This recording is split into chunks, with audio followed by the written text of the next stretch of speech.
speak. And there we go, everyone. We are back again for another fantastic conversation on Friday Night Counter Attack. Today, you are here to listen to our show on the all-time Premier League relegated 11. And this is a topic we've been building up for the last 3.5, 4 years of doing a podcast because we needed a really good way of doing this. And I think I found the perfect way of doing the all-time relegated Premier League 11.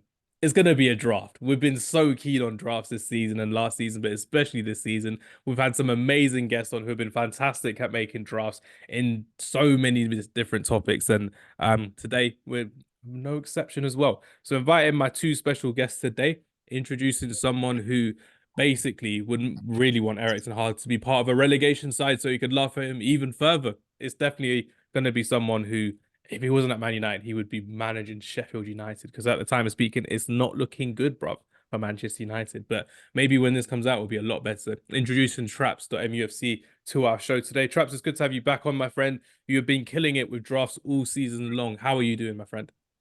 Yeah, I'm all good, man. It's a pleasure being here, as usual, with you and the wonderful other guy, the Op. The Op is here as well. We've got one Op today, not two, so it's good to see. Before we get on to the Op, how was it going to Burnley recently and going to Manchester? Did you get to enjoy your time up north as well? It was good to see you out and about. You're outside, which is quite fun. Yeah, I went and watched the other Ops as well. They weren't that good, to be fair, but I enjoyed it because it wasn't that great. It was a draw. Yeah, man, it's good to get about the country, see the different cultures, different people. I'm all about that, man. So yeah, man, it's been an eventful week, but it's been an enjoyable one.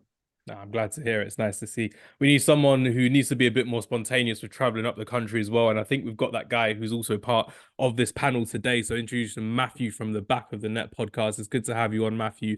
Like I said before, all season long, I think I would score many, many penalties against you. You have to challenge me at a game of rather crossbar challenge or a penalty shootout, whatever we're doing. I'm looking forward to seeing what we've got coming up soon. But Matthew, it's good to have you back on. How are you doing today? And are you ready for the relegation draft that you think you're so confident with this season around? Nice to be on. You know what it is? I'm just tired of winning the drafts and that. So, but one vote out of 20, and that one vote was you. But listen, this draft is a defo winner. Yeah, those of you watching, I want all the comments putting Matt one, because you know about me, bro. I'm winning this. Traps knows already that he's got the face of someone that's given up already. Come on. I mean, I'm not too sure. Has he even won a draft yet? He hasn't actually. Yeah. Why you not? He's not won a draft at all. He genuinely hasn't won a draft. Like, unless, like, honestly, on social media from our pages, it's like Traps has won the first one that we posted, the European one, and then we did another one, and then we've got two that haven't been released. This is going to be the second that have not been released yet. But the other one that we did. Again, like Traps and me were level, and Matthew was just like down there. And I'm like, this is crazy. The rest we did lists as well. So in fairness, the list was something that we all agreed on as well, which is crazy. So basically, he's trying to speak it into existence, man. I hear that. It's trying to manifest it. So I'm looking at it. I hear that. I'm looking at it and thinking, good for you, Matthew. We need you to manifest something. But I think you'd rather. I think you want to manifest rather an Arsenal trophy more than a win on drafts. I think Matt would rather take a draft win than an Arsenal trophy in real life. Which is no, Matthew, don't do this to me. It's just a small trophy from 2004. I'm pretty sure like so many people weren't even born in 2004 that do content creation now, which is crazy to think about it in a perception like that. But onwards with the show, we are doing an all-time relegation draft, and what that means for the audience, as you can play along as well, we are going to do a 4-4-2 system of all the best players that got relegated with their respective teams. So it could be, for example, a player who was at the end of his career and he was with another team, and he may be one of the best players in the country, but he was at a team at the time that got relegated. So as long as they were in that team, that squad that got relegated, they are eligible to be part of this team for your all-time Premier League relegated draft. And there are some fantastic names that we've got here as well. We are going to do a wild card, and I thought, you know what? I did the spin the wheel earlier, so unfortunately, Traps, Matthew won the spin the wheel whilst we were waiting, so Matthew gets first pick, which is not great at all. So without further ado, everyone, here we go with our all-time Premier League relegated draft. Matthew, if you had to pick a player from any position on the pitch to put into your team, numero uno, who is your first pick and why? Oh, okay. Pressure now. I'm gonna go. Sure. I'm gonna go striker. Ooh, Striker original. I like it. I'm gonna go striker. Can I just ask a question? You know the form. Are we basing it on the form of them at that team or them in general? Because I was thinking about I want to pick these players. Honestly, because it's a draft and it's going to be something that people will look back on as well, we are going to do it on their all-time form. Because if we did it in like their younger days or their twilight years, I'm not going to be able to like really care about it as well. If it's going to be their all-time form, we have to go, oh, that guy got relegated. I had no idea. That's the kind of vibe I'm going for today as well. So by all means, their all-time form. All-time. So all-time form, I'm going Michael Owen.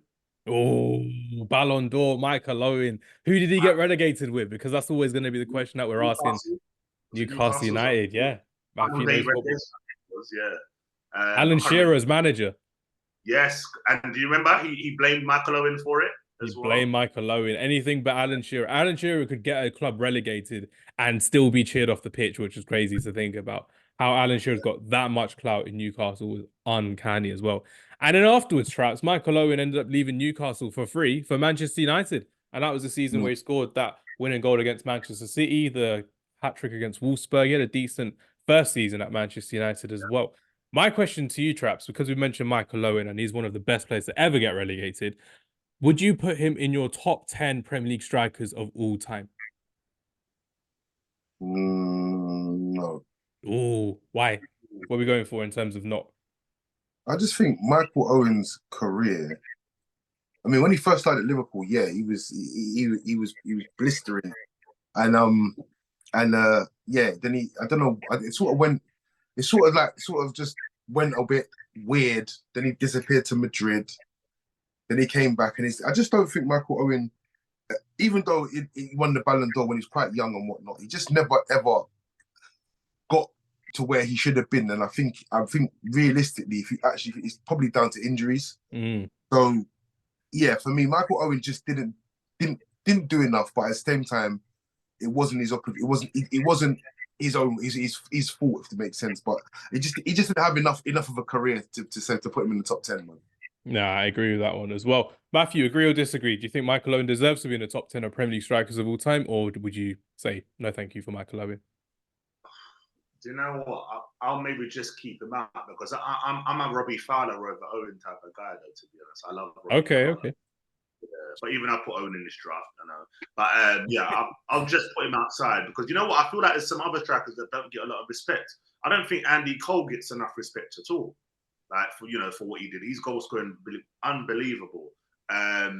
I think Jermain Defoe as well was another one.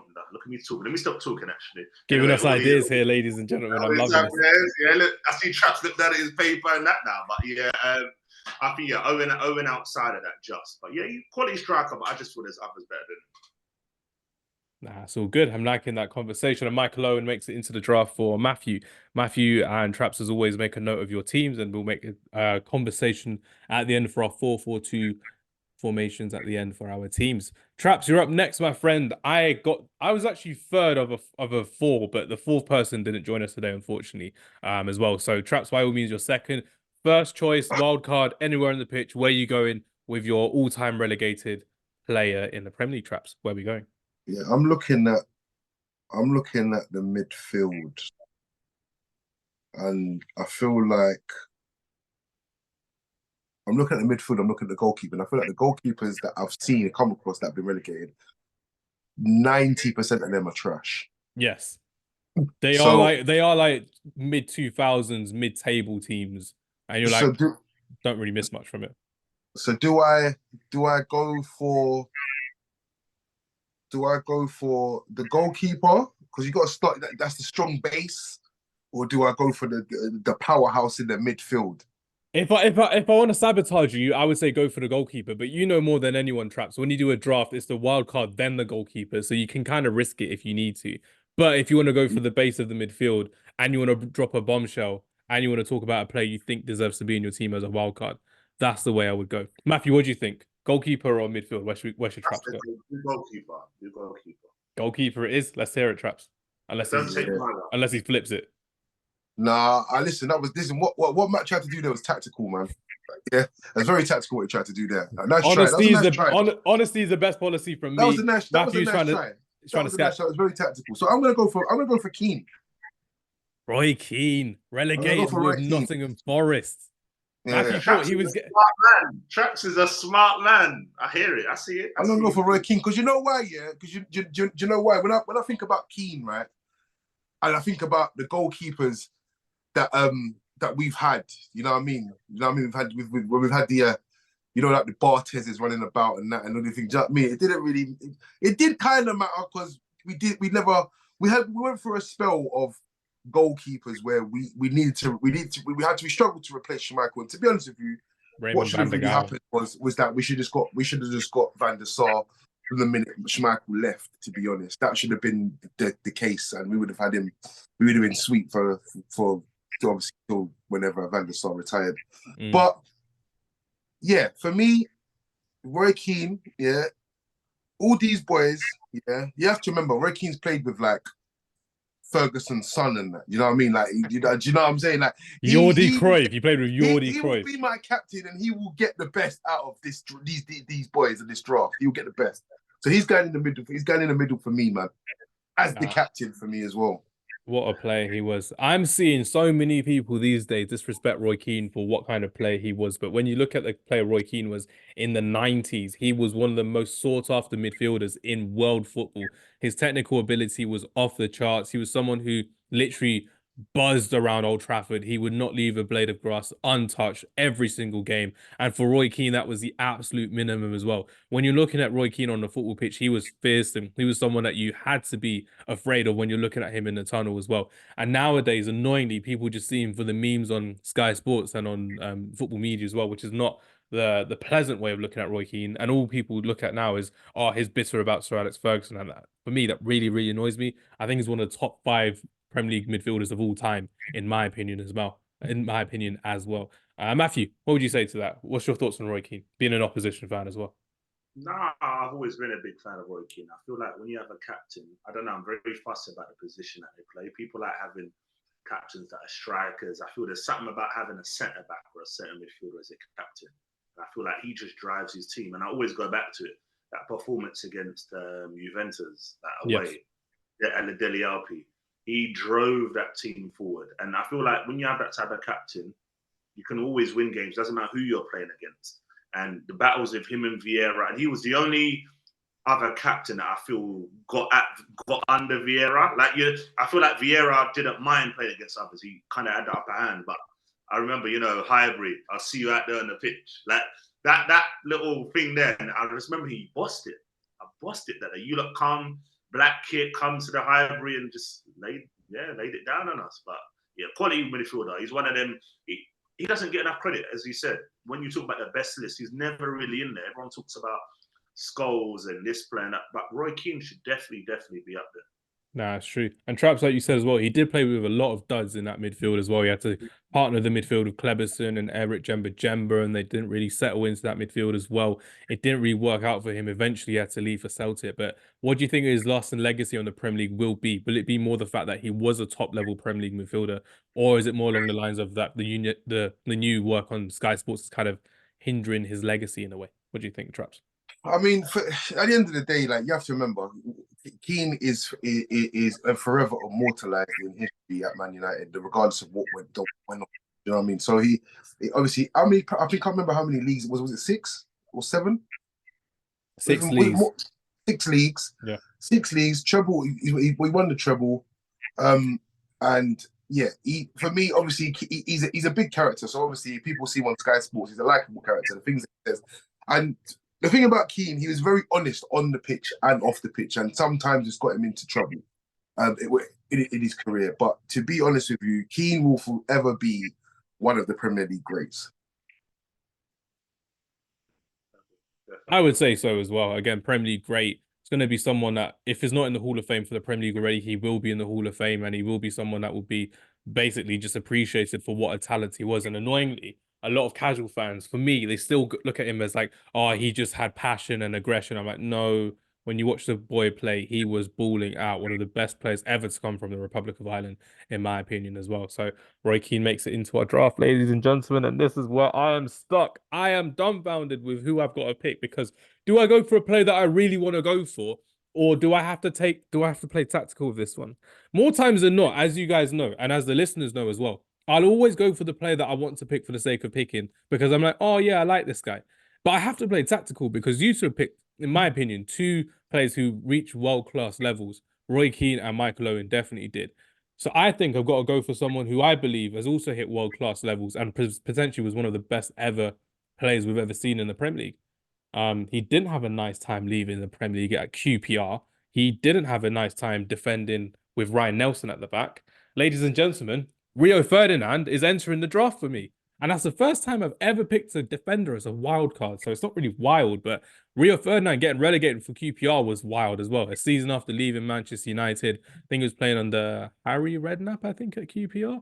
And it just didn't work out for Rio Ferdinand or anyone at QPR at all in that season. And it was really embarrassing for him to come back to Manchester United as a QPR player with all the years of service, all the amazing achievements that he won as well. The last minute goal against Liverpool, all these amazing memories that Rio Ferdinand created. And he was then paraded as a QPR centre-back, losing 4-1 or 4-0 in that game where Di Maria just ran riot, which is crazy to think about. But yeah, Rio Ferdinand makes my draft as well. And Rio Ferdinand is obviously quite popular in football media now at the moment with his 5 channel and all the takes that he has on BT Sport as well. But I'm going to remember him for what the player he was. Someone who was very technical on the ball, someone who in a way was ahead of his time in England. And now a lot of players play like Rio Ferdinand in the fact that they can bring the ball out from the back. They can play off both feet. They can basically just give a defender, an attacker, a yard or two and still catch up to him running back as well. But yeah, Rio Ferdinand was fantastic. And I definitely think he was a world-class centre-back as well. Matthew, what do you think about Rio Ferdinand? What's your thoughts? Again, quality defender. For me, he did well at West Ham. Leeds was the time when I was like, this guy is serious, because I remember that Leeds, part of that Leeds team, he was a boss at the back. I can't remember who his partner was. Was it Lucas Radebe? I can't remember who he had next to him. Probably, yeah. There was, yeah. It was, yeah. And then honestly, that team was just solid. And even just seeing the way he used to play, like he used to get the ball, bring it out from the back. At that time, I don't think it was too many defenders that were doing that. And he was one of the first that I saw do that. And he just went from strength to strength. Joined Man United and, again, was phenomenal. He was part of that great United team and someone that Fergie could depend on. Obviously, the QPR move was a bit of a weird one. But I personally think he should have moved abroad, in my opinion. I really thought it would have been nice to see him. Like when Vidic went to Inter Milan, it would have been cool to see Rio Ferdinand in La Liga or Serie A, one of these different slower leagues as well, but having a bit of an opportunity to play with some other great players. But he settled for London. And I was like, I don't get that at all. I know you may have used family reasons for it, but for me personally, play a year abroad, it would have been so cool to see a Rio Ferdinand bossing it in Italy or Spain at the time as well. And especially when Spain was at its heights in Serie A in La Liga, they were at their height with El Clasico every single season being like a superstar match as well. He definitely could have fit into one of those teams, in my opinion, anyway. Traps, what do you think about Rio Ferdinand? Let's hear your thoughts. Rio Ferdinand was an outstanding defender. I mean, I'm not gonna lie to you, I'm not the biggest fan of his takes. Me neither. Sometimes it's best just remember them as a player. But as a Man United player, yeah, brilliant. As a Leeds player, yeah, he was the leader of the new age sort of centre back. He wasn't my favourite. Vidic was always for me. Vidic was the guy for me. He was the all out. You know what I mean? He was the action man. You know, Ferdinand was the cool, calm, and collected. Keep it cool. Get the ball out. Get the ball. Start the attack off. Build the attacks. He was that guy. Vidic was you come in the box, you're getting smashed. That's my kind of defender at the end of the day. But Rio Ferdinand, yeah, great player, great defender, and yeah, I mean, looking at the options, I feel like that was a very good tactical choice. I have to play tactical today. I'm up against two of the best players of football drafts I've had this season as well. So I've got to give you guys the respect and the props that you deserve as well. But we'll stick with the order of, Traps, go ahead. First choice goalkeeper. Where are you going with this one? I'm going Julio Cesar. Julio Cesar. Oh, the treble winner of Inter Milan. Again, Has we're to looking at this super unsuper team from QPR as well. Again, for all the players that they had, this is going to be crazy nostalgia going back at this QPR team. Talk to us about Julio Cesar and what a fantastic keeper he was at Inter Milan and for Brazil, and not so much at QPR when you saw him in the Premier League, Traps. Yeah, I mean, obviously, when he came to QPR, it was the end of his in the end of his sort of career. Obviously Hey. he got relegated with them, but his career that he had, obviously, treble winner Inter Milan. Did he win some international trophies as well? I'm sure he did. He may have won a Copa America, but I think he was backup keeper still as well. I think at the time to Dido was Copa America. Yeah. But I mean, he had a fantastic career, man. But obviously, again, like I said, looking at the goalkeepers that we have, it was either him or another one, and the other one, for me, you remember the famous free kick. So for me, yeah, it was yeah. I just Julius Caesar is. I wouldn't say he's the best of a bad bunch because Julius Caesar was an outstanding goalkeeper. He was another one that had he had a bit of personality on the pitch. He would rile players up. He would say stuff. He was a bit of a shit house, to be honest. You know what I mean? But he could play out from the back as well. And he could play out from the back. Yeah. So like I said, these are like the forgotten guys of football and what they did for football, because people think that these obviously the more newer goalkeepers are the ones that sort of pioneered this new style, but these ones were the guys that showed the attributes in the first place. So yeah, Julio Cesar for me, man. He's a good goalkeeper. Nah, it's good. I'm liking this one as well. It's like today I had a comment saying, "Oh, Alisson's better than Petr Cech," and you're like, "Are you serious?" Yeah. It's a bit crazy right now. Matthew, first choice goalkeeper. Where are you going with with your first choice goalkeeper? And for someone who played in goal and plays in goal as well, you have a lot of pressure on this take, my friend. Where are we going with this one, Matthew? So the goalkeeper I'm going with, I normally like a big and dominant goalkeeper, but this goalkeeper here, if you know ball, had in his era was one of the best shot stoppers I've ever seen. Ooh, big height. Used to play under Big Sam. Oh, so he played under a big manager. Was he in a big team as well with big centre backs? I don't know. Would you call them a big team? All in white. Are they northeast? Northwest. Northwest. BotN Wanderers. Matt doesn't know geography. Jussi Jääskeläinen, man. Okay. A keeper. You know, and we're all fans of our clubs. You know where sometimes them keepers have them wonderful games. You think, who is this guy? But he was doing it season in, season out. Phenomenal goal. Honestly, shot stopping wise, being a goalkeeper, I used to look up to keepers like him, the older ones, like Kevin Pressman, Russell Holt. The ones that had the elbow pads on their shirt. You know, like Nigel Martin, all them type of keepers. But no, Jussi was the one for me. Like, he wasn't the best of the ball at his feet like the keepers are now, but shot stopping wise, unbelievable. He's probably the first name on the team sheet for Sam Allardyce, and I'm sure you guys have seen some of the reels and saves that he's made before in the past. But yeah, for me, Jussi's my goalkeeper.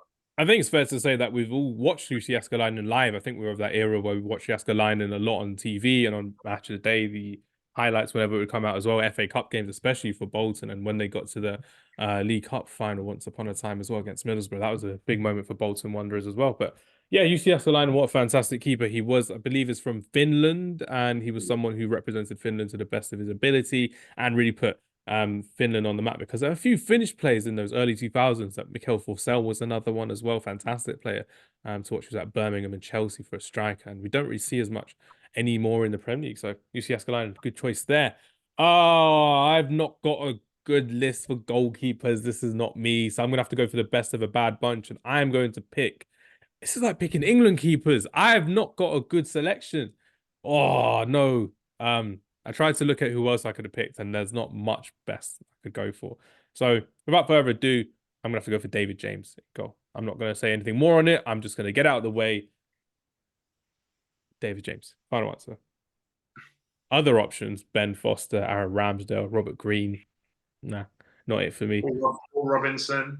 Who did he get relegated with? Leeds. I think it was Leeds. Yeah, he went down with Leeds, I think. Leeds. And also, what about what's his name? Nigel Martin. Did he go down? Nigel Martin went down with Leeds as a backup keeper, I believe, and then he went to Everton. He may have gone to Everton as well. So that might have been the thing. Everton have never been. Pickford. Pickford. Did he get relegated or did he move? I think he moved and that's why they got relegated. Because like Kasper Schmeichel as well. Kasper Schmeichel left Leicester and then that's when they went downhill. And it just wasn't good for them as well. Sure. Tim Krul's another one as well with Norwich, but I'm like, nah, not a fan of Tim Krul. All he got was that Netherlands hype back in 2014 for coming on as a sub and saving in a penalty shootout. Not for me as well. All right, that's it from goalkeepers. Traps, I'm so glad you didn't go for a goalkeeper. Just out of curiosity, who was your goalkeeper wildcard, or were you just trolling? What was your thought process behind that, Traps? What do you mean? I didn't. I thought. That's what. I didn't have a wild card goalkeeper. I knew it. Thought, do I need to get my goalkeeper in now before I get stolen? Who was that? Who was that goalkeeper? It was Cesar. It was Cesar. That's fine. I said, you know what? I looked at the goalkeeper list and I said, no, I need to have him. I need to have him. Like you said, the best of a bad bunch. I was thinking along the same lines as you. I was thinking it's either him or David James for me. And I'm not really after that free kick, man. I know you shouldn't judge a man on one performance, but that free kick for me, I feel like that was just the end of David James. You know what I mean? Obviously, he was Liverpool as well. I was like, yeah, good, man. You know what I mean? He won the FA Cup that season as well, Traps. When you think about it, yeah, he did. And then you're looking at him, and he's like one of the most famous goalkeepers of all time because of him standing in the goal like that after Ronaldo's like, well, what can I do after the Ronaldo rocket free kick as well? I'm more disappointed that Matthew didn't even back his boy, Aaron Ramsdale, the goalkeeper that got relegated twice with 2 different clubs in 2 different seasons as well. What is happening, Matthew? Back your boy. Where's this happening? He was on my list, but I grew up loving Yaskalan and Shea Given, them type of goalkeepers there. Like they're my Did Given get relegated or was he at Man City at the time? What happened there? I was speaking on that one. I know. I was like, what? 2009. I don't know what happened there. To be fair, though, yeah, if we're talking about goalkeepers, I'm not talking about obviously the top goalkeepers, yeah. I didn't think Tim Krul was bad, you know. I don't think he was actually as bad as people make him out to be. Did Fabianski get relegated with Swansea once? Or did they buy him when they come up? That's because I know he was sold when they went down for West Ham. They had Vaughan, didn't they? Michel Vaughan as well. Oh, this is where it's all coming out now with all these goalkeepers as well. Howard had a few. Aston Villa didn't have great ones anyway. Onwards with this one, we're starting from right back to left back. So first choice right back for me. I will go for. I'm not going to go on his Premier League form. Actually, no, I'm going to go for someone else. I'm going to be a bit boring with this one. Bit safe. Kieran Trippier, relegated with Burnley. So I'm going to go for Kieran Trippier, who then ended up at Atletico Madrid out of nowhere after playing at Tottenham, and he won the league. He won La Liga with Atletico Madrid during lockdown after playing with Simeone. Went from Sean Dykes to playing with Simeone. It's crazy to think about that rise of Kieran Trippier as well. So yeah, happy with Trippier at right back. Matthew, first choice right back. Where are you going with this one? I'm gonna go Glen Johnson. I like that bit. I think Portsmouth, Glen Johnson for me personally. Portsmouth, Glen Johnson. And to be fair, when he played under Mourinho, when he was one of the younger players, then he was solid in the right back position. He was backup right back, and he wasn't bad at all. He had Paulo Ferreira. Who again was quality. So Glen Johnson for me. And for what I'm trying with my team, I feel like he fits it perfectly. Good system. So yeah, Glen Johnson for me. I'm smiling because I knew his team's balling out already. God. That's good to hear. Traps, first choice right back, then your first choice centre back. Where are you going with this one? I'm going Míchel Salgado. Jeez, did he get relegated with Blackburn? Was it? He did. I think he was at Blackburn. So yeah. But did they get relegated when he was playing? I don't know. Obviously, this is in your list. Matthew compromises the list every single time we do this, so I'm making sure that is. See, look at him. Look at that face. He's gonna shout out, "Traps don't know ball." But if Traps has picked him, Matt, you don't know ball as well. So Blackburn, were they relegated? Let's see. Blackburn relegated 2012. Míchel Salgado left before 2012. Matthew, you don't know football. Come on now. What are you doing? You're sabotaging your boy here. Come on now. I thought this is a great pick. I thought this is slip past. Yeah, everyone's forgot about it. Forgot about Míchel Salgado because obviously it's based on their career. I'm thinking, yeah, he's won a few La Ligas with Madrid. He's got to be in there. And I thought, you know what? I've got away with one. And Matthew, thank you very much, for sabotaging my list. Yeah. Matthew, do you even use Google when you look at these things? Or you're like, nah, Matt knows ball. I know about football. I'm putting my knowledge in. You know what's so funny? I just remember him being at Blackburn, yeah, and I remember thinking, was it? I was like, I'm not just pointing anyway, but I'm not picking him. I'm going Glen Johnson. But anyway, that's all right. Now Traps is struggling. We like that. I love this game. So do you know the funny thing is, Matt? Uh, No, do you know the funniest thing? well, Don't tell me. Salgado did get relegated. I just want to see. I want to see Matt squirm. I wanted to see Matt squirm. That's all I'm saying. oh, he did. He did get relegated. So Traps, you got Salgado. Damn. Matthew wasn't even sure of his own self as well. You know what? Because I remember he didn't play it was like a couple of games. It wasn't like loads of games. He was a backup. He was a backup right back. It's fine. I need to see Matt say it with chest. I needed to see that happen. Hamz just loves to see it. Matt don't know who wants to come back with him. I see you. That's cool. Nah, it's all good. But yeah, Míchel Salgado, welcome to the draft. Traps talked to us about Míchel Salgado, especially at Real Madrid, as opposed to his time at Blackburn Rovers, one of the most random clubs you could be playing for at the time in the Premier League. The thing is with Blackburn Rovers, yeah, if you look over the history of Blackburn Rovers, they've had mad rumours. I'm sure Zidane was meant to end up there at one point. Yeah. They got Tim Sherwood instead. Instead of going for Zidane, they went for Tim Sherwood. And that 1995 team, let's not pretend that 1995 team with Graham Lasso, Chris Sutton, all these lot. That was a great team back Blackburn had. They are Premier League winners. They had Alan Shearer was in there as well. They are Premier League royalty as it stands. So yeah, I mean, not too much on Blackburn. Do you know what I mean? They're not what they used to be, but yeah, in their heyday, they had a moment where Blackburn were doing big stuff. So Salgado at Madrid, he was a right back for many years. He was for many years. I think he won about 3 or 4 La Liga titles. And he was there during the Galactico era as well. He was part of the Galacticos, yeah. He was part of the Galacticos. I just remember him. He used to have this long hair and this 100-yard stare. Like, do you know what I mean? He was a really serious guy. You know what I mean? He was a serious right back, man. I wouldn't say he was one of my favourites, but to be fair, when I remember, when did we play them? Was it 2001? 2002, 2003, and we played them in 2001 as well. We did. Yeah, I was on their way to the final. I think it was 2001, yeah, and I think, yeah, and obviously, I just remember, I think that's the first time I ever sort of laid eyes on him, sort of thing. So I was like, yeah, this guy, and you know, like that time, the Galacticos, like, ooh, the Galacticos, these are the serious guys, you know what I mean? So yeah, I had to put him in there, man, because he's definitely someone who played in a good team and had a good career. Nah, nice shout as well for Míchel Salgado. And your first choice centre back, because remember, I picked a centre back as my wild card in Rio Ferdinand. So where are you going for your first choice, Traps? With the centre backs, yeah, the centre backs for me, it's a bit of a sticky one, man. And I know Matt's sweating right now because there's a lot of 70 rated centre backs on this list. That's all I'm saying. If we're using FIFA terms, a lot of 70 rated centre backs on this list. A few Arsenal rejects as well. So Matthew may have to pick a 1 or 2 from here, which will be funny to see. I think, yeah, I'm just looking at the list right now, right? And I'm thinking, based on that list, I can't go off what I think. I need to go based off of careers. And I'm going to have to go with Nathan Ake, I think. Oh, you're not going to use him for left back. You're going to use him for centre back. I'm going to have to use. I feel like I need to use him for something, and it's going to have to be. And yeah, looking at the list right now, yeah, I'm going to have to use him for centre back. Nathan Ake, welcome to the draft. That's a good pick as well. Nathan Ake is someone who's been fantastic. He got relegated with Bournemouth, and there's that time when Ole Gunnar Solskjaer went around to Nathan Ake after that game in lockdown and had his arm around his shoulder. It's like, yeah, you can come and join us, Nathan. You'll have fun here. Didn't happen at all. And is a wonder kid at Chelsea, but it never really got to flourish at Chelsea, and has been flourishing ever since at Manchester City, which is great to see. A proper Premier League stalwart when you think about it. Bournemouth, Man City, Chelsea. Yeah, the reason why I said last season Nathan Ake was one of the transfers of the season, and I say that is because Chelsea they came in for him sort of towards that back end of the transfer window before the start of last season, and obviously it was blocked by City.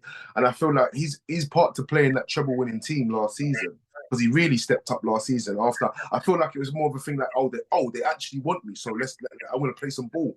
And he showed his qualities, and even still to this day he still showed his qualities. So yeah, Nathan Ake for me, yeah. Based off that list, he goes into my team, man. Nicely done. It's a good pick for Nathan Ake as well. Someone who kind of stepped up when João Cancelo left for Bayern Munich last season and then left for Barcelona as well. So quality first team player for Manchester City, but was relegated with Bournemouth a couple seasons ago as well. Matthew, first choice centre back, then second choice centre back. Where are you going with this one? See, what I'm trying to do with my team, I've got a good, nice, compact right back. I'm trying to do a solid Mourinho back four here. Are you sure you're not going for a big Sam back four? What are we thinking here? I'm going to go for another big Sam player. Ooh. Okay. Centre back. Went to Russia. Yeah. You're not going that way. You're not going down that route, surely. They went to Angie, Maja, whatever you want to call him. Mr. Christopher Samba. Again, relegated with Blackburn Rovers as well. Angie Machala. I think that's right. Something like that. I'm not gonna but I think he was one of them where he come to the Prem and it was like, you know, you always heard about physical players doing well in the Prem, but what he did at Blackburn, he was an absolute beast. I remember I was like, Arsenal, we need someone like him. Every team. You were linked with like Hangeland and Samba like every other season, and you got Vermaelen out of nowhere, which is crazy. Honestly, honestly, Christopher Samba was an absolute beast at centre back. Quick, strong, scored a couple of goals here and there as well. And again, probably first in the team sheet for the Sam at Blackburn. But yeah, that's the defense I'm going for. So Christopher Samba. For me, I'm so happy with that. Look at the smile on my face. There were some bigger names on this list, ladies and gentlemen, so we're gonna have to wait and see who Matt goes for a second choice. Let's hear it, Matthew. Second choice centre back. So the second choice, I like my centre back to be. I want a right-footed and a left-footed centre back. Yes, Okay. So this centre back here, I've gone for is a pundit now, Mr. Joleon Lescott. Do you think Joleon Lescott's a good pundit? No. No, but you know what? Again, he's the type of centre back where again I don't think he gets enough flowers. I think he was a quality centre back. When I look at him, he wasn't at Aston Villa. Don't ask Aston Villa fans about Joleon Lescott. That's all I'm saying, Matthew. Just don't let it happen. Honestly, I think the guy was quality, and even even at City, he was doing good as well. He was part of that title-winning side. He was the centre back partner for Vincent Kompany. Yeah, very physical. Again, quick. Good centre back. So yeah, man, Samba and Lescott for me. That's my. Where did Lescott get relegated? Was it? Oh my God! What team did he play for? Exactly, Matthew. Educate the audience. Wait. I just know he got relegated. Who the hell did he go down with? Come back to me at native point. Matt knows. No, we're not moving on until you get this. You're on the spot, Matthew. Come on. Who the hell did he? Traps, do you know? I'm trying to. Who was it? Traps doesn't need to answer. It's fine. It's not his pick. Who did he get relegated with? Was it West Brom or something? Was it? I think so. I think it was something like that. Do you know the teams that he's played for? QPR. Has he played for QPR? No. West Brom. Is West Brom one? Oh, this is painful. Are you going to admit Matthew doesn't know ball, and then you can Google it? I'm look, no Google or nothing. It's one of them teams. I'm gonna. Who did he play for? Okay, Villa he played for. Obviously, Man City. Am I bugging? I think just remember West Brom. I might be wrong with that one, but yeah, go on. Who is it? He got relegated with Aston Villa. Was it Villa? Yeah, man. I gave you the hint. Who's the manager then at Villa then? Neil? No. Who did they have? They had Steve Bruce. I think they had Steve Bruce at the time, or they had someone where they just brought him in. And it was Tim Sherwood as like a backup, and it didn't work out at all for him as well. They changed managers like 3-4 times that season. They were bugging Aston Villa. But yeah, no, I didn't know. Yeah, that's okay. Matt doesn't know football. We've got it. We've got one today, which is not bad at all. My partner for Rio Ferdinand in centre back, I'm not going to mess about, and I'm going to go for Lucas Radebe, Leeds United centre back, who was an absolute baller. It was one of the best ever South African footballers we've ever seen in football. He was an immense monster as a player. He was one of the big reasons as to why Leeds United was so successful as a captain and as a leader at the back for Leeds United under David O'Leary as well in the late 90s and early 2000s as well. And the fact of the matter is Lucas Radebe was a baller. One of the most underrated centre-backs I've ever seen in the Premier League era as well. Full credit to you, Lucas Radebe. And you're going to be partnering Rio Ferdinand at the back and Kieran Trippier at right back. So, Traps, you went, were you going to be picking Lucas Radebe? I was, yeah. Oh, that's mad. I've stolen one person's pick today. But how are you gonna combat this one as well? There's some good players, but a couple of duds on this list as well, and a current England manager as well. I'm not sure you're gonna go that way. Yeah, I mean, I could never give it to Southgate because I just Southgate. I told you already. Southgate was the first person to break my heart in football, so I can't give it to Southgate. Due to penalties. This list is trash, man. It is a relegated list after all as well. This list is absolute trash, mate. I'm so glad I got Ferdinand first up. That's all I'm saying.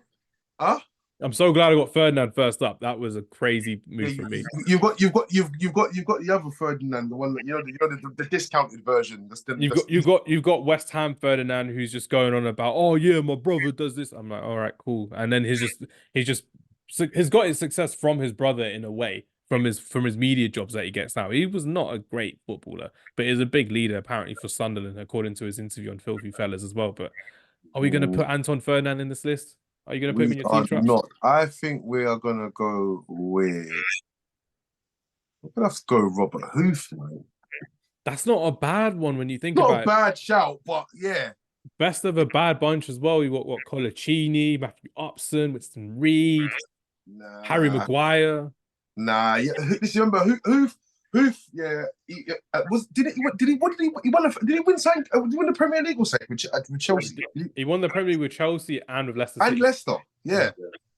So yeah, I mean, I'm looking at basically career-wise again. Huth hasn't had a bad career for the defender that he is. So yeah, Robert Huth, and you have to remember, Huth had when Huth had his moment, he used to have that rocket toe, didn't he? Yeah. He could launch it. He definitely could launch it, especially for Stoke as well. Huth and Shawcross was a partnership that you shouldn't really be fearing, but you were fearing them, especially with those long throws that they had in the corners. The set pieces were crazy from Rory Delap and from Stoke City at the time under Tony Pulis. Proper streets will never forget player, Robert Huth. But yeah, nicely done there with your centre back partnership. And who's your first choice left back, Traps? Where are you going with this one? Left back. I'm going Robertson, man. Andy Robertson. Yeah, I'm going Andy Robertson. Can't argue with that at all. Matthew, first choice left back. Where are you going with yours? Your only choice. I went with, what did I write down? 1 second. Let me go to my list, the winning list. Oh, I've got two. I'm going to go with... Ooh, I don't want to do it. Yeah, do you know what? I'll go with poor guy, man. John Terry did him dirty. Oh dear. That's his intro to your team. The winning team. That's his intro. Come on, Matthew. Show him some respect. Oh man. Nah, you know what? You can't listen. You can't have Wayne Bridge in your team and call it the winning team. He lost badly. It's the Simps team if you got him in, Matthew. You can't be having that. Come on now. That was a bad loss, man. He lost more than his career after that. That's all I'm saying. So, do you know what? My main one I put in there, but do you know I'm going to stick my first one? Mr. Ian Harte. Who did he get relegated with? Leeds. That's where he went down with Leeds. Yeah. He did. He was, again, one of them players where I think that whole Leeds team had ballers and his set-piece deliveries. All right, he wasn't the quickest, but again, for what I've got with my team going here, and a 4-4-2, Ian Harte's absolutely perfect. Good left back. Good competent left back for me.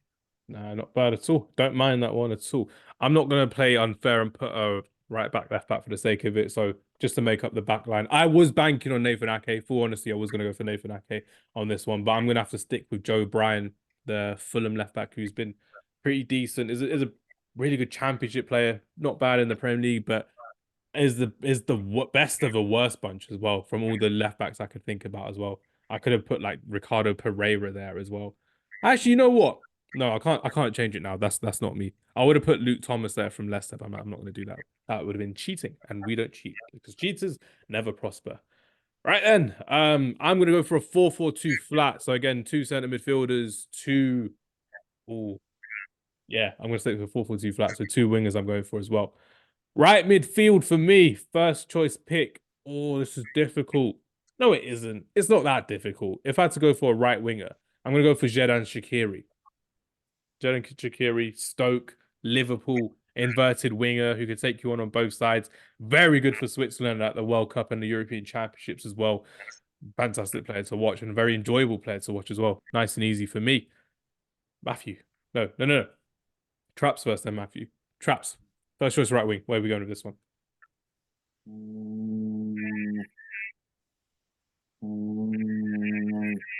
There's a B. I'm gonna go Joe Cole. Joe Cole at right wing. Oh, Mm. oh no. I was hoping he was my left winger as well. Let's talk about Joe Cole. You know what? Because I'm looking at it now and I'm thinking to myself, yeah, someone is going to grab him for the left wing. So you know what? Matthew was going to pick him. Matthew was going to pick him. You could look at that face and be like, oh, I had him in my team. As you're talking, now I've got to edit that. I had to. Now I've got to re-edit it now. Thank you, Traps. It's all good. Matthew, talk to us about Joe Cole and the impact he had on English football, because he stuck out like a sore thumb when he came through the academy at West Ham, and he looked someone so bright, but he just never fit into that England team because they never played to his strengths, and there were bigger players around him, bigger egos, but he always had to... It's like when Paul Scholes went out of the England team. He just had to sit it out in a way or then retire because it never really worked in his way. Let's hear your thoughts on Paul Scholes, Matthew, and then Traps. Paul Scholes, let's hear your thoughts on Joe Cole, Matthew, and then Traps. What was so good at that time, that West Ham team had that young English core. And he was one of the academy players that come through. And he was one of the few players at that time doing the step overs, doing skills, both footed, as I say, roulette. Exactly, could use both feet. Nifty player. And then he went to Chelsea, and he didn't look out of place at Chelsea. In a team where they were spending money on players, he was scoring big goals. Very, very good player. And I feel like I wish he could have done more. He could have had a bit better career, 100%. But for England, he did his bit. Let's not forget that fantastic goal he scored. I think it was against Sweden. Am I right? Yeah. Chest and volley. So, yeah, quality player, man. I'm quite upset I didn't get him because he fitted my team so perfect. So that guy Traps over there, yeah, I'm not too keen on him at the moment. Why am I up with that decision? Traps, talk to us about why you picked Joe Cole and what he meant to you watching him from an opposition point of view as well. Remember, played for Liverpool, played for Chelsea, played for West Ham as well. What did you enjoy about Joe Cole the most? I think Joe Cole got passed around a lot because I feel like a lot of managers didn't understand. They understood his quality, but didn't understand the player. And I feel like Joe Cole was one of them players that was unfortunate that no team was ever built around him. And if he was in a team that was built around him, you would have seen the heights of Joe Cole. Joe Cole had everything. So Joe Cole would have been one of the world's elite. Had one of their team, obviously, unfortunately for him, the teams at the time, there wasn't many elite teams at the time. I think there was obviously Arsenal was on the decline. Chelsea had just obviously been taken over and he went there. United obviously was United. They was at the top of their game. And that was pretty much it. So for me, he needed a team that was going to build a team and say, right, you know what, Joe Cole, you're one of the star men. The team's getting built around you. You're going to get the goals. You're going to be the star man. And he would have flourished in that team. I just feel like he spent his career just going around. And by the time, I think, didn't he end up at Lille or something like that? He did, playing with Eden Hazard. He ended up at Lille, playing with Hazard and things like that. And for me, I think Joe Cole was just a misunderstood player. He had all the qualities in the world, but it was just at the wrong time. I think if Joe Cole came into the game now, with the attributes that he had now, he'd be a world star. It still stand out as well, the quality that he had as well. And you're looking at the way people play now, they're all athletes and they're all athletic and fast and fantastic, which is fine, but you don't have that footballing aspect about you. And when you're looking at a pure footballer like Joe Cole he was a fantastic player to watch, and to really appreciate him, you have to go and watch some of his highlights back as well for Chelsea, for West Ham, and like Matthew said, for England as well. That goal against Sweden was top notch when you're thinking about it as well. But annoying pick, but great pick nevertheless, Traps. Well done for picking Joe Cole as your right winger. And because it's now Matthew's turn for right winger, he also gets first choice pick for centre mid, which is not great. So right wing, then centre mid. Unless you're going for like 4 centre midfielders, are you going to go for a flat 4 as well, Matthew?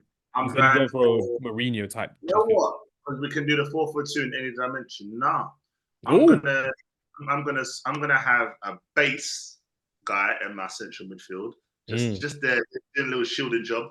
But I'm going to give a clue to him now. My base guy can use both feet spraying the ball. Yeah, if you lot know ball, you two should know who that is. My right winger, I'm slightly unsure on him because I'm not too sure if he got relegated. His club got relegated. Okay. I don't know if he went down with them. Because I know in the Jan window, someone wanted him. But I want pace on my wings. And I've gone for this Danish guy. But I don't know. Yeah. But did he go down, Hamza? Did he go? Yes. Did he? I think he did. I think he Did did. he?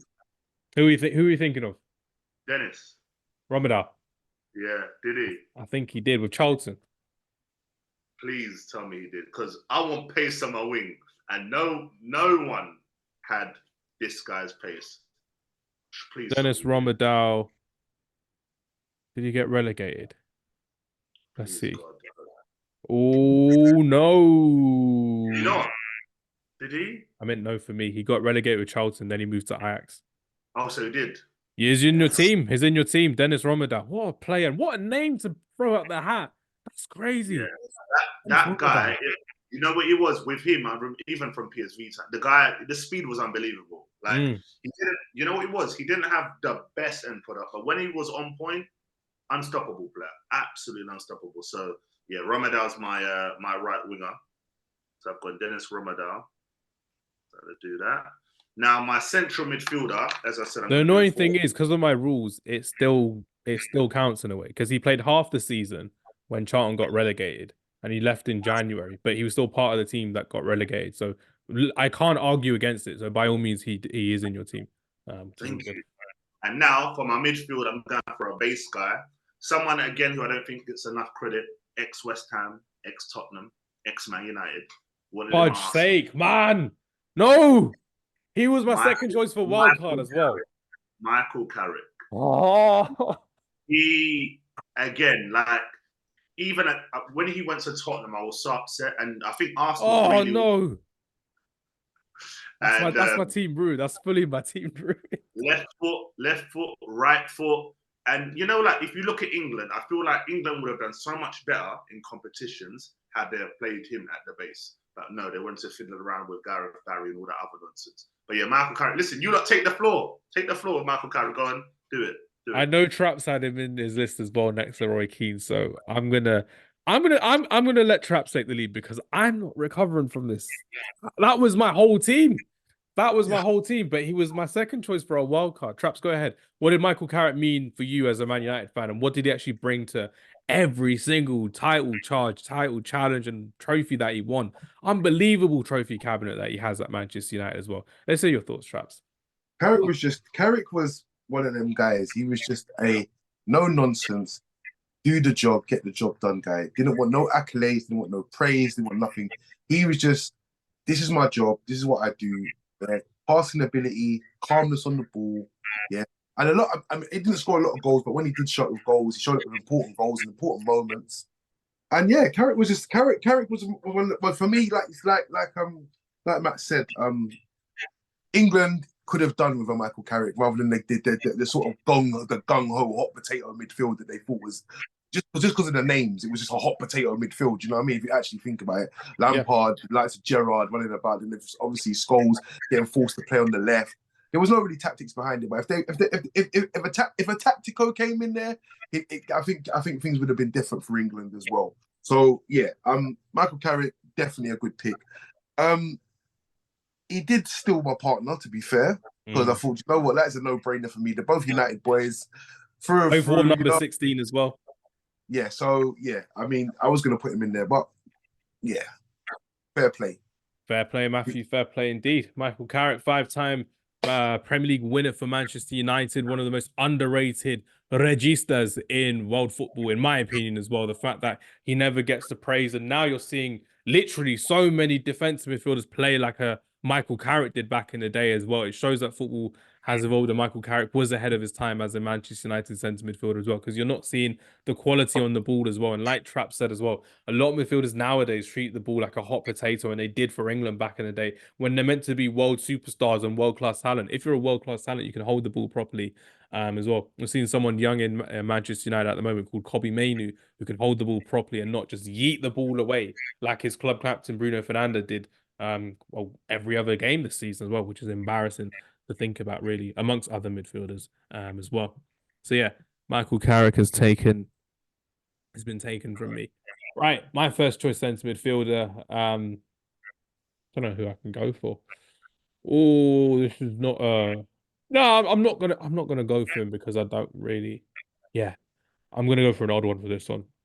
Controversial, but I quite liked him. I'm going to go for Gini Wijnaldum in my midfield. That's not a bad shout. Not a bad shot. Man, I needed the energy in mine. I'm going to have to go for energy because I can't. There's not much technical ability compared to what I had as well. So Gini Wijnaldum, who got relegated with Newcastle in his first season in English football, and then had a fantastic career being part of the first team for Liverpool to win the Premier League as well. So Gini Wijnaldum, welcome to the squad, which is good. Traps has already picked Roy Keane, so now he gets to pick his second choice centre midfielder. So Traps, where are you going to partner? Who is going to partner Roy Keane in your centre mid? Do you know what I'm thinking? Because I'm sure. Wait, I'm sure. Hold on a second. I'm sure Park Ji-sung was a midfielder at times as well. Mostly a winger. Interesting. Anyways, I'm gonna go for Obviously, I need some. Obviously, you got Keane. Yeah, breaking it up, making sure. You know what I mean. Making sure the midfield is under control. I know he's picked. God damn it! Oh god. So now we're gonna have to look for the creativity in the midfield. Oh. And I'm looking at the creativity right now. I'm smashing plates or something. It's not looking good right now. Do you know what though? Yeah, to be honest with you, I did watch. I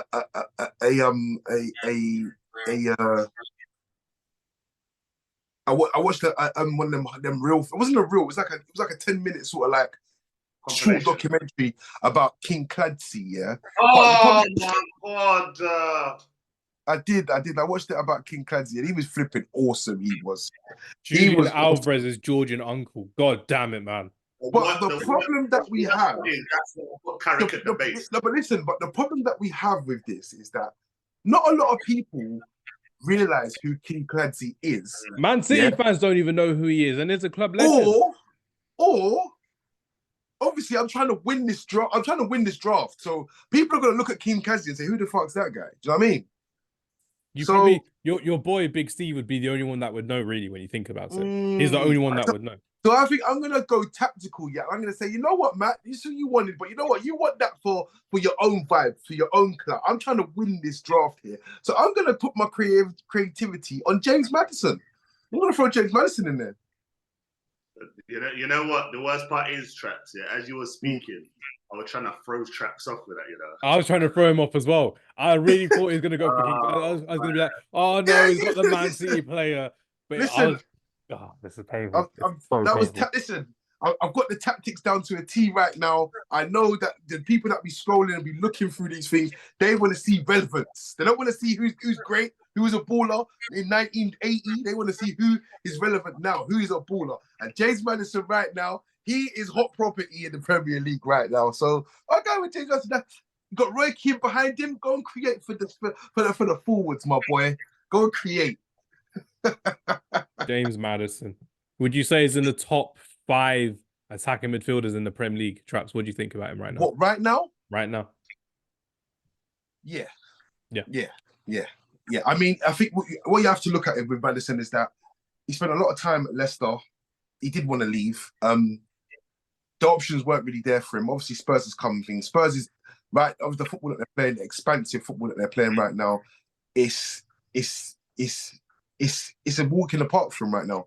But obviously, he's had a few injury setbacks. And he's always been one of those guys that's always had injuries and that. But on his day, Maddison is probably one of the best number 10s in the league. So yeah, I mean, I'd say so. Yeah.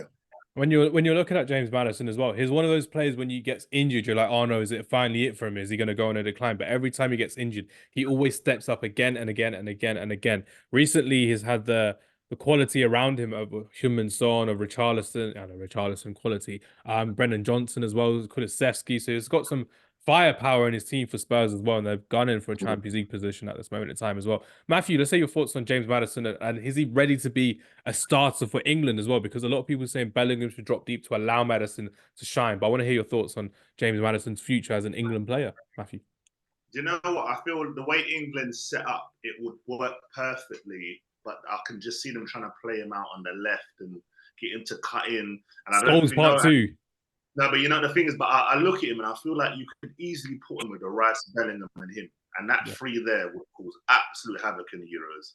And, in a competition like the Euros, you've just got to go for goals. And I don't think there's any nation that would be able to handle England if they did that. I can see Traps smiling because of his pick. It's frustrating me. We have to talk about it. I'm sure I'm next as well. I'm next on the next pick as well, isn't it? Relax. Not yet. It's all good. It's all good, Traps. We're okay. But Maddison, honestly, set piece as well. He's a quality player. I just can't see Southgate putting him in. I think Southgate loves Jack. He loves Jack, and he'll find a space for Jack. But then Foden as well. Foden's showing magic as well, so it'll be kind of hard for Maddison to make it. But he's a big, really important player for Spurs. So this is for you, Travis and Suki. He's a big player for Spurs. I feel like when he's missing, they really lack something in that final third. And you look at most also, isn't it? You know what I mean? You look at teams like that, and you feel like when you don't have a player that can really create in the 10, and you guys, same problem. I think United feel the same problem. Like it's hard for you to score goals or create chances when you don't have that type of player. So he's phenomenal. I wanted him at Arsenal, but obviously we ended up with Kai. But it is what it is. That's the story. Maddison and Odegaard would have been a problem for the league when you think about it. In hindsight, it would have been ridiculous in terms of what they would have gone for as well. What is ridiculous is the fact that Traps has picked James Maddison and it's got 3 fantastic midfielders out of 4 so far as well. So, Matthew, second choice midfielder. So it's rather your attacking midfielder or your left. No, it's your attacking midfielder. Then we go into wingers at the same time. So by all means, Matthew, third choice midfielder. Who's your attacking midfielder? Because it would have been Maddison. Are you going to go for the nostalgia pick? The Georgian wonder kid before Kovic and Kvaratskhelia. I love Kinkladze and that special goal he scored as well. But there's also another player, 1996-1997 season from Northeast, if I'm not incorrect, a Brazilian guy who was also good. So I'm stuck between the two and which one I really want to do. Damn. Do you know what? We're going to do it. I'm going to go with Jorginho. Jorginho? Jorginho. No, Juninho. I'm thinking Jorginho. Juninho. Sorry, my bad. Jorginho was that good for you yesterday? You still got him on the brain and that, yeah? It needed to be done. He needs to get him in the team, which is crazy. Now, do you know what? The reason why I've gone with Juninho over Kinkladze, I feel like even though it's nostalgia, I think a lot more people remember Juninho than Kinkladze. And Juninho was fantastic. I think when Brian Robson signed him, it was one of them where he's come over to North East. Everyone's like, well, who's this Brazilian come over? But he was phenomenal that season. I think he was close to winning an award that year as well. I think he come runner up or something like that. So I'm gonna put him, and then obviously he moved after that. He went to Atletico, I think. He went to Spain. Yeah. He went to Spain. Yeah, he went to Spain. Yeah. So quality player, and I feel like he fits what I want. I've gone with the base of Carrick. I need someone in that position, someone a little nifty player. Couldn't get Maddison, so I've gone with Juninho. And just don't affect the rest of my last 2 players, guys. Please, this team I've got it nearly complete. Okay, nice. It's a great team. Everyone's got some good teams on here as well. But this is where for me, in my opinion, this is where I win or lose the draft. And I think no, it's not going to be it. The strikers is where I think I'm going to have to win it, which will be quite fun as well. So I've got Shaqiri in my team. I've got Wijnaldum in the team. And I'm going to have to go for... It's not a great deal of play. I'm not going to go for some boring player like... I don't even want to say his name because you may use him later on as a winger because he played as a winger. So I'm not going to mention him at all. For variety, I'm going to go old school and I'm going to go for Nicky Butt, former Man United player, winner. And there are other passion merchants in this team that I could have picked, but I didn't want to pick. So I'm not going to pick them because you're looking at them and you're like, can you really back case for these people? Really? I'm like, nah, not it for me. I'm talking about the Mark Nobles, the Scott Parkers, talking about someone like Joey Barton as well. I'm like, do I want them in my team? Not particularly. They got relegated. They were decent, but not it for me as well. I remember Nicky Butt was an England international, consistent player for England and for Manchester United back in his heyday. Treble winner with Manchester United. Played in the Champions League final as well against Bayern Munich respectively. So by all means, I'll happily have Nicky Butt in my team as well. Right then, left winger for me. First choice. Traps has taken Joe Cole. This is painful. This is painful. Oh, where am I going with this one? There are some good left wingers, don't get me wrong. But if I'm going to go for a left winger, I need someone who can actually bring an X factor to this one as well. Shaqiri's got a lot of technical ability. He can shoot. He can give some acrobatics. It's perfectly fine. But if I need an X factor on my team, there's only two players I'm picking. There's two players I'm picking. So, by all means, one of my favorite players isn't going to get picked because I should have picked him, but I didn't. So sorry, Jason Park. But one of you guys could go for Jason Park. I'm gonna go. No, I can't go for him. I'm going for the safe option. I'm following Traps on this one. I'm going for Jack Grealish on my left wing, relegated with Aston Villa. The other person I had in mind, I know Matthew's thinking of him in his team, which is crazy to think about. But Jack Grealish makes it into my thing. And I'm talking about Aston Villa, Jack Grealish, when Aston Villa.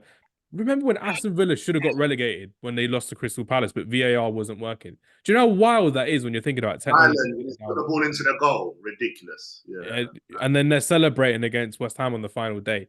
I'm just like, yeah, this is not it for me at all. But Jack Grealish ended up becoming a £100 million player and has been coached out of his individuality and his authenticity as a footballer at Manchester City as well. But I will happily appreciate Jack Grealish for Aston Villa, which is great.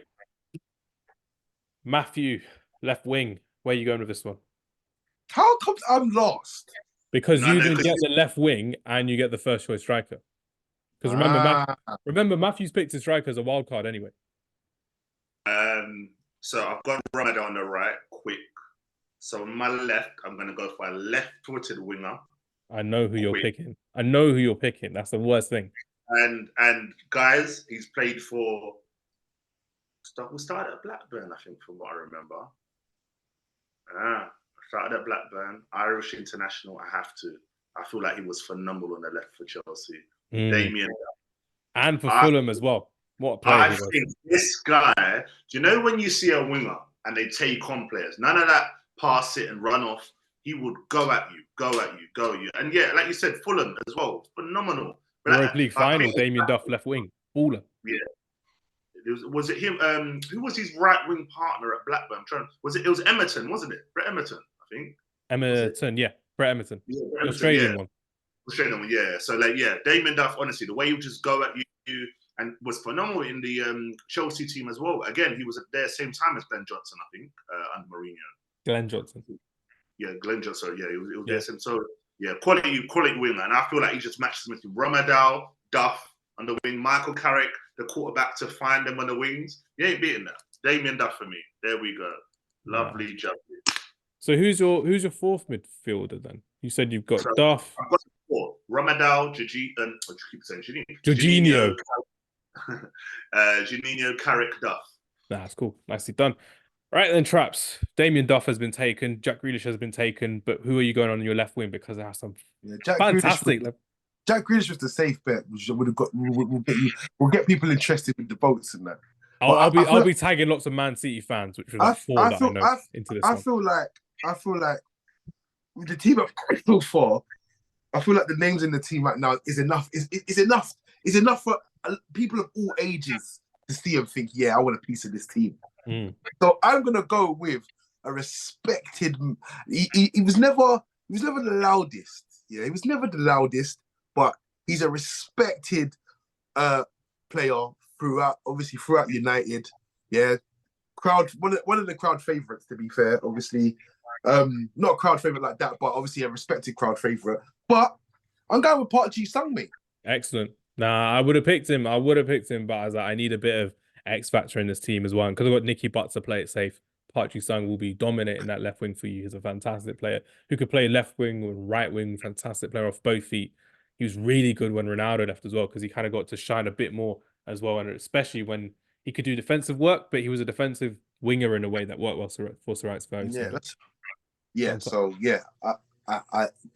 was gonna go for Tarap, but I thought no tracking back from Adel Tarap, but you got the X factor with him as well.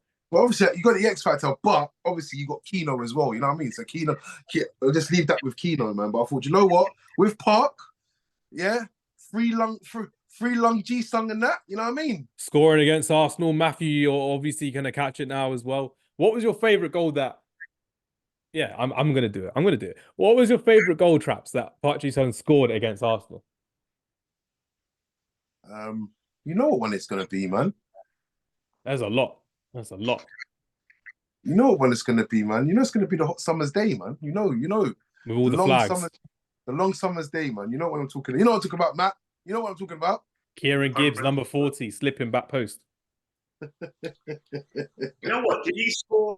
Did he score one when we played you at Old Trafford? Was that his goal? Scored the winning goal in one game where he just took the 1-0 ball win, on his head. Yeah. Fantastic player he was as well. But it goes to show the quality he has. He was a big game player. He would score against Chelsea, Liverpool, score in the Champions League a lot as well. Manchester United were very lucky to sign him for only £3 million or £4 million from PSV Eindhoven as well. What a player he was.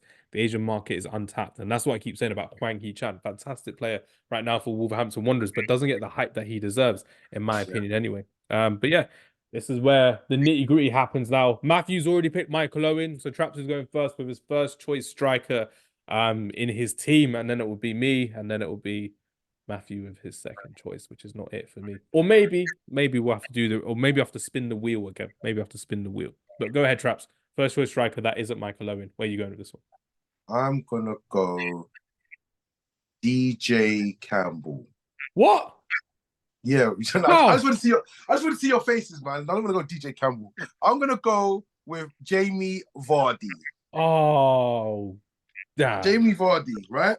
Jamie Vardy. Everyone knows what he done. Premier League winner, FA Cup winner, has the record for the most consecutive goals in the Premier League. Beating Ruud van Nistelrooy against Manchester United when he got the record. Yeah.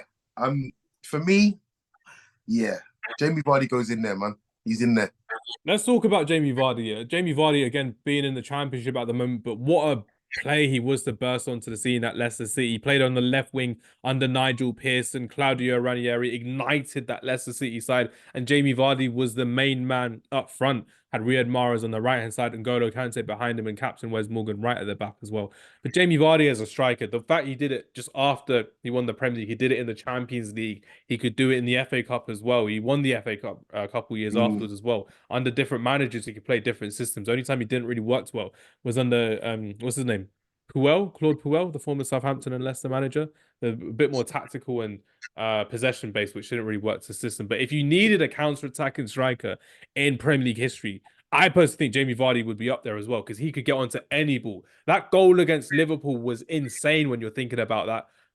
Half volley, out of the box, 35 yards, across goal. Incredible finish that he had on him as well. What a talent he was. And for him to come from the National League, from playing non-league football, from being a factory worker to being a Premier League top goal scorer, a Premier League champion, that shows wonders for me. One of the most wonderful stories in football. And I really need to see a biopic of Jamie Vardy coming soon. Matthew, let's see your thoughts on Jamie Vardy. You know what I love about him? He never changed his style of play as he went up the leagues. You know, sometimes you just mentioned you come from lower leagues. Sometimes players go from lower leagues to try and adjust their play. They try and become, drop in deep. Nah, he's stuck on that last man, and that pace was unbelievable. And that's what got Leicester the Premier League title.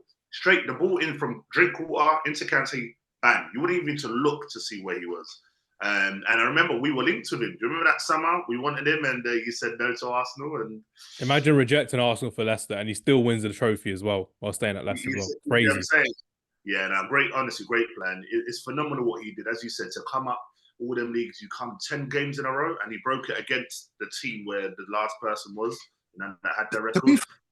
To be fair, though, if he did sign for Arsenal, it wouldn't have made a difference, because he would have won an FA Cup. Same. The same trophy cabinet as well, just a different shirt. Yeah, so he didn't lose out, unfortunately. Could you imagine Jamie Vardy under Arsene Wenger? What a crazy duo that would have been. Weird, yeah, I know. It was so weird. It's like when Troy Deeney was like, oh yeah, Jose Mourinho wanted to sign me at Spurs as a second striker to Harry Kane. I was like, what? That would have been a crazy duo as well. Deeney and Mourinho would have been chaos, which is incredible as well. But Jamie Vardy, what a player. Amazing talent that he was at Leicester City, and the definition for me of hard work in the English football game. And again, you hear about the American dream. If you had to sum up the Premier League dream, you would just say Jamie Vardy, of what he could do as a footballer, as a fan, as a factory worker, to then win in the Premier League 2 seasons in and survive in relegation. The story is immense. Fair play to Jamie Vardy, and definitely fair play to Traps for picking him as well. He definitely was on my list for this one as well. But Michael Owen's taken because Matthew's taken him. Jamie Vardy's taken. I'm going to have to go for another English striker who, for me, one of the most underrated finishers in the Premier League history. He was such a talent as a footballer as well, such a talent as a striker. I think we've had a few people on our podcast over the years who said, oh, that I've met him, he's a lovely guy, I played football with him.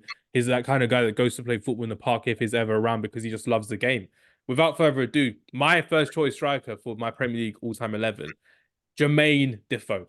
Let me have you in this team. I need you in this team.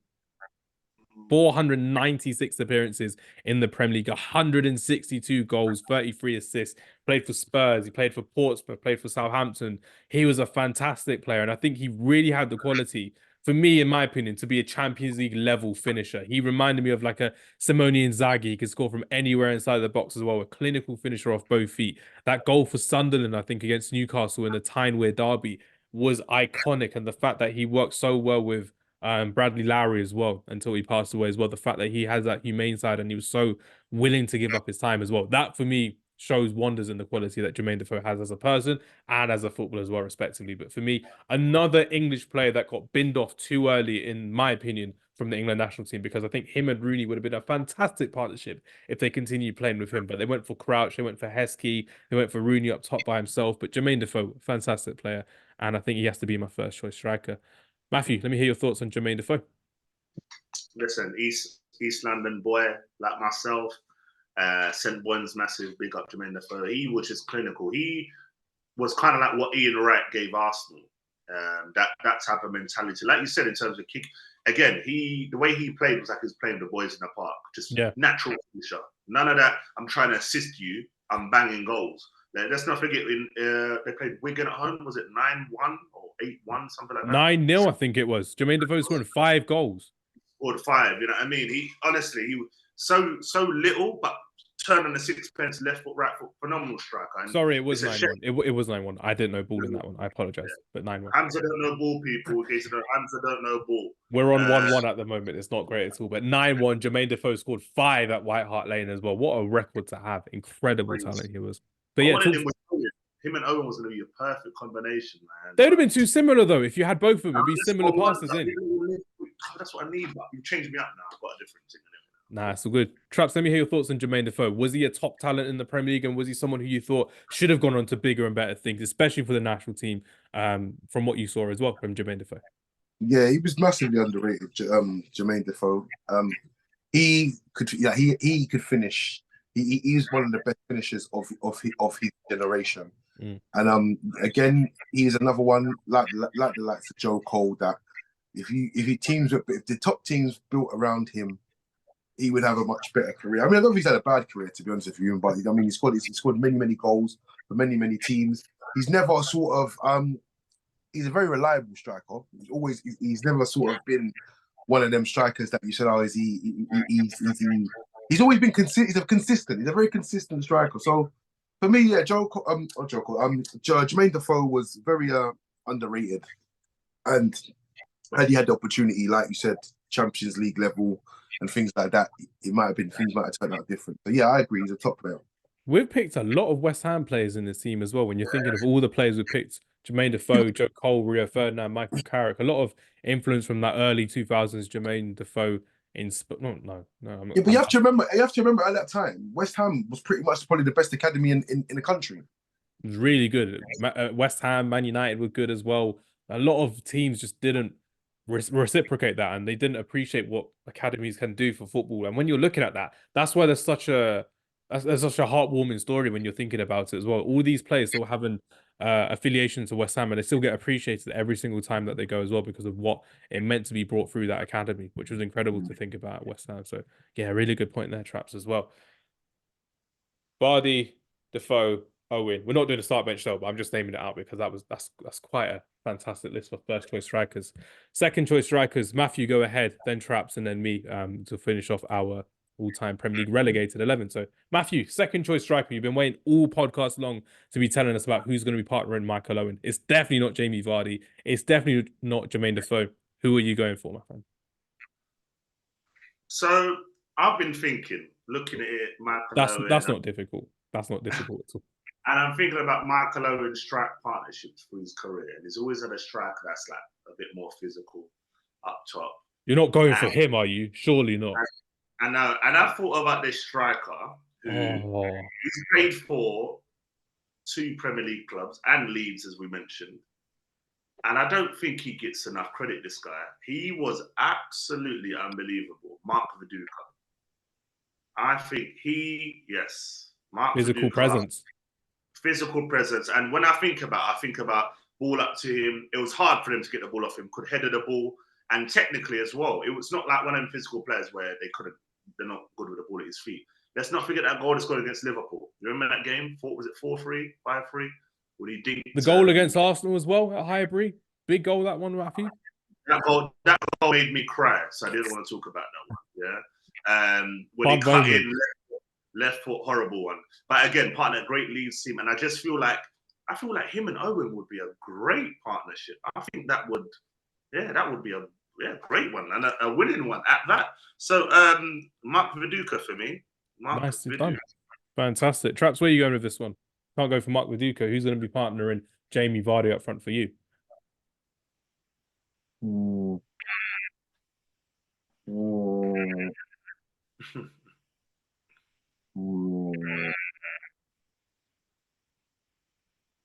Yeah. There's a few there. There's a few. There's some ones that will look good on paper. There's some ones that wouldn't make any sense for Jamie Vardy or your team. It's just about which way you're going to go for this one, I think. Yeah, I think I need to go with who looks good on paper. I'm thinking that way as well. There's a player I really want. I know you're not picking him because I mentioned him a few times on previous podcasts. And you're like, not so much. So I know you're not going that way unless you've been building up for this moment. But I don't think you're picking this player that I've got in mind as well. So let me hear your thoughts. Who's going to be partnering Jamie? You know what? Yeah, I'm going to try and appeal. I'm not going to try to. You know what? I'm just going to do it. I'm just going to do it. I'm going to throw in Paolo Di Canio, man. I'm going to throw Di Canio in there. What chaotic strike partnership you have, Vardy and Di Canio up front. That's crazy when you're thinking about what they could achieve together. Red cards galore. Jamie Vardy, Kino, and Di Canio. You lot are scared, yeah? Menace you lot FC. are scared, yeah? That team, well, this team is striking fear into every team they step on. They've got technical ability in there. They've got calmness. They've got outstanding defending. They've got pure madmen in there. Pure nutters, yeah? Yeah, I'm going Di Canio, man. I'm having Di Canio. Nah, it's a great choice as well, Paolo Di Canio. Again, another former West Ham player as well. Yeah. You know what? Just to continue and just to finalize the draft as well, I'm going to pick another West Ham player as well. Someone who did really well at West Ham. There was a player I was going to pick for the paper, but I'm not going to do it for the paper. I'm doing it for myself because I think having Jermain Defoe up front with Frédéric Kanouté, Mali international. You would love Kanouté, you know? I was like that. He is one of my. I was gonna go for Alan Smith or Obafemi Martins. Those were my other picks I was gonna go for as well. But Freddie Kanouté, man, literally one of my childhood heroes. Seeing a Muslim man literally just pray on the pitch as well. We see it all the time with Mohamed Salah, which is great. We see what El does on social media, but to see literally Freddie Kanouté represent in that way was fantastic for me as well. So to have Freddie Kanouté scoring goals at West Ham as well, 11 goals in 2 seasons in a row for West Ham when he first joined West Ham, having young Jermain Defoe with him as well. You've got an ultimate finisher, you've got a poacher, and you've got someone who can head the ball and leap up in the air as well. Multiple Europa League winner with Sevilla as well. So he is a serial winner in terms of trophies across European football. And again, represents Mali to the best of their ability as well, which is fantastic. So Frédéric Kanouté, another Fila type West Ham player when they had Fila on their shirt as well. So I'm going to have to go and throw it back for Jermain Defoe and Frédéric Kanouté as well, which would be fantastic for me as well. Big player. Big player as well. Wonderful player as well. It's very cool to see the teams that we made in this one as well. And just to wrap it up, before we go in, I think when I'm looking back at the teams, we'll read it out in a bit. I think there's a clear winner in this one as well. So I'm going to be honest about it on record, by all means. If this podcast does come out during Ramadan, I can't be lying about it as well. God is watching. and so are other people as well. Right, Traps, read out your team. Then Matthew, read out your team. Then I'll read out my team. But I think from what I've seen, there is a clear winner in this one as well. So go ahead, Traps. Where are we going with your team? I've got in goal Julio Cesar. Mm. We got right back Míchel Salgado. Centre backs are Ake and Huth. Left back Robertson. Crazy. Midfield is Keane and Maddison. Joe Cole on the right wing. Park on the left wing. Up front is Jamie Vardy and Paolo Di Canio. That's ridiculous. Woo! That's ridiculous. Oh, God. Matthew, what have we let happen today? Let's see your team, Matthew. So UC Escalon in goal, Glen Johnson right back, Christopher Samba and Jolien Lescott as centre backs, Ian Hart left back, got Carrick holding midfield, Dennis Rommedahl and Duff on the wings, Juninho in the 10 and Viduka McAlowen up top. That's crazy as well. That's really, really good as well. My team, just to round it off, in goal, David James, back four of Kieran Trippier, Rio Ferdinand, Lucas Radebe and Joe Bryan. Midfield four of Xherdan Shaqiri on the right, Gini Wijnaldum and Nicky Butt in centre mid with Jack Grealish playing as a floating left winger as well, which is fantastic. Up front with hitman Jermain Defoe and fantastic footballer, football influence, I should say, Frédéric Kanouté up front as well. Yeah, I'm not going to beat around the bush. I think Traps has won this. I think we have to be honest. That is a quality team. We will always let the audience decide as well. And I know Traps has a few burner accounts that he will use to influence them. Yeah, I will be there. He will be there. He'll be tagging his friends in. He'll be like, nah, you know what? These guys, you have to vote for me of this one. But I am going to be honest. I think that midfield that you have, Traps, is ridiculous. Ridiculous. The midfield is ridiculous when you're thinking about it as well. Maddison, Keane, Joe Cole, Park Ji-sung, of relegated players as well. These are players that have been relegated when you're thinking about it. That's ridiculous when you're thinking about it. If you even look at the spine of the team is Cesar, Ake, Keane, Maddison, Vardy. Filth. I think Trier, Traps midfield 100%. I don't like the defense. That's not hating. I think the keeper, I love Julius Caesar. Again, big keeper. The midfield is you can't beat that midfield. The midfield is unbelievable. Defensively, I don't know. I think who was it? Who again? Huth, Ake, who's left back? Salgado, he had a right back, and Andy Robertson left back. Yeah, decent. The two centre backs now, left and right. Can you imagine that? Can you imagine? Listen, remember that goal? Yeah, Jamie Vardy scored, but it's over the top. Yeah, I think you mentioned it earlier, Hamza. Yeah, over the top. Can you imagine the diag from Robertson? Yeah, right now. Can you imagine? Even the passing even the fact he linked Maddison and Vardy, FA Cup winners for Leicester as well. That was enough for me. That was crazy when you're thinking about it. Crazy partnership to think about. Listen, you have to remember, between the likes of Robertson and Maddison and even Keane, yeah, these lot have got so much supply, yeah, Di Canio, and they're going to have a field day, yeah. The supply... Judo Cesar played out from the back as well when you're thinking about it. Yeah, this team's crazy, man. I did well today. Oh, you did excellent today. We all did fantastic, which is great. But I really need to start adding a fourth person in because Traps is getting all the good people, which is great from him. But it's really, the mind games are continuing on as well, like we've said all season long. Listen, you know what I've learned? You see, the wild card, always go with your first choice. Don't try and play tactical. Just go with your first one. It's true. Like if I picked Michael Carrick, my midfield would have been a lot better. Wijnaldum Carrick would have been crazy to think about as well. But it had to be done because if I never had Ferdinand, that defense would have collapsed. Yeah. Winston Reid centre back. No, thank you. Come on now, Matthew. You were going to say something. Look, forget. I managed to beat you lot. Yeah, with Christensen at the back. Just remember that.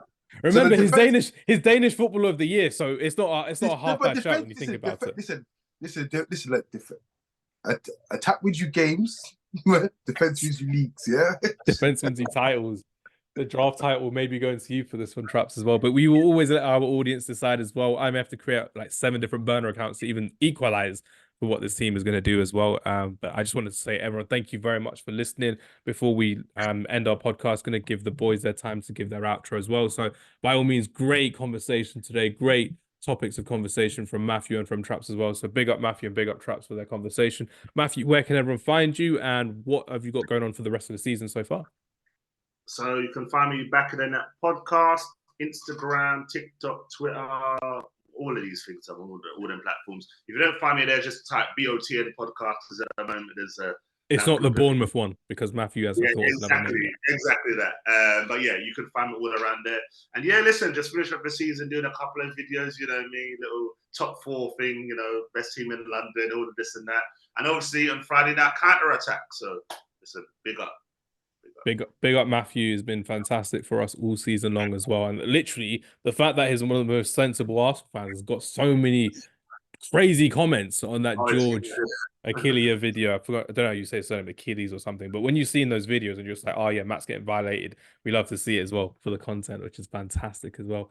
Nicely done, Matthew. And obviously we can't leave the podcast without saying thank you very much to Traps, who I think, this is my personal opinion, he comes in all laissez-faire, he's all cool, he's calm and collected, he's all good, and then he just demolishes us in our tracks as well every single damn time, which is crazy to think about. But Traps, again, thank you very much for your time and your conversation as well. Where can everyone find you for the rest of the season? And I'm looking forward to at least one more draft before the end of the season concludes as well. Yeah, man, it's always a pleasure, man. It's different here, man. This is where the knowledge, the ball knowledge. Yeah, if I'm not moaning about the state of my club, this is where I come to for the chill out zone where we talk some nice football, and it's a more lighter tone here, man. But yeah, I mean, it's always a pleasure here. You can find me on Mandem Talk, usually probably telling everyone about how bad the situation is. Yeah, you find me on there. I've stopped the rules because I keep getting banned for the comment. I get in the comments and I keep getting banned. So Matthew, stop it with your op hating. That's what. Yeah, I keep getting reported, so I don't know. So right now, I've just sort of like slowed it down a lot. But yeah, you can catch me on a Wednesday. I'll be on a Mandem Talk or Big Six Bants or something along them lines. But I'm on Never a Foul this evening. Nice. But yeah, that's just me basically. But yeah, it's always a pleasure. Hamz, great host. Yeah, great topics. Great ideas, always thinking outside the box. You've got to appreciate this content, man, because it's good stuff. Nah, I appreciate it. Thank you very much for both of your time, your efforts, and your nice conversation as well this evening as well. Great comments that we've got going on as well. As always, I would have posted this during Ramadan as well. So hopefully by the end of this conversation, I'll actually be able to drink a glass of water, which I can't during Ramadan. And I'm saying that because I know we'll be listening to him. Like, God damn it, why did I say it as well, which would be fantastic. But everyone, thank you very much for your time. Everyone, thank you very much for listening. Do find in our link in description, if you haven't already followed them, Traps and Matthew have been on our podcast all season long, which has been fantastic. So make sure you have if you haven't already as well. Everyone, enjoy your evening. Take care, and we will see you next time. Peace.